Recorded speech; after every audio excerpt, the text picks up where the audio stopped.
Despite meeting a fiery end, analysts say Thursday's SpaceX Starship flight did hit some key milestones before it disintegrated on its return to Earth.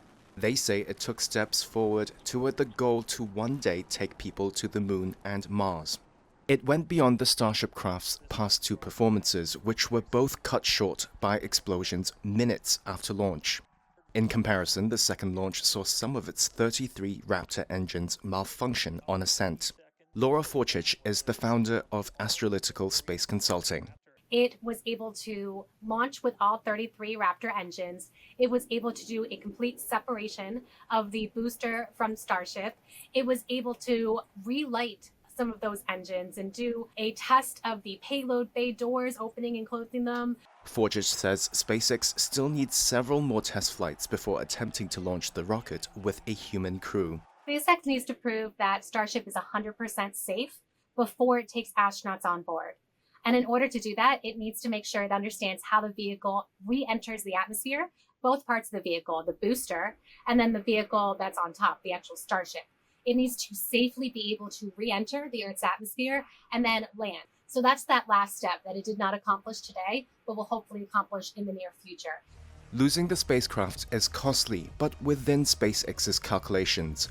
Commentators say the company's engineering culture is more risk-tolerant than many of the aerospace industry's more established players. Their flight testing strategy pushes spacecraft to the point of failure, then fine-tunes improvements through frequent repetition.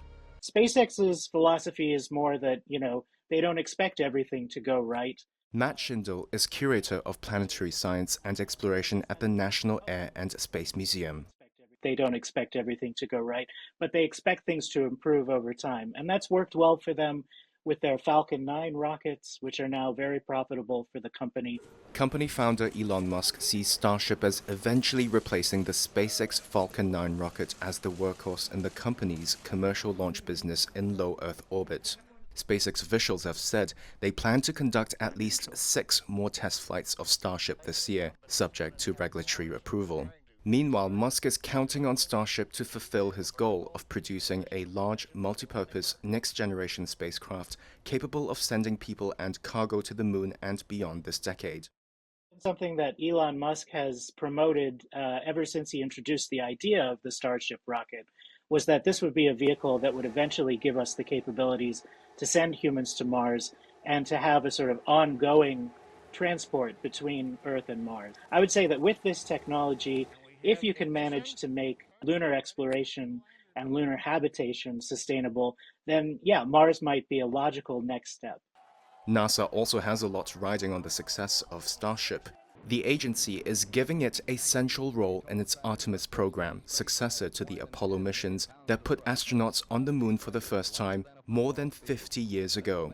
While NASA executives have embraced Musk's frequent flight testing approach, agency officials in recent months say they want to see greater progress with Starship's development as the United States races with China to the lunar surface.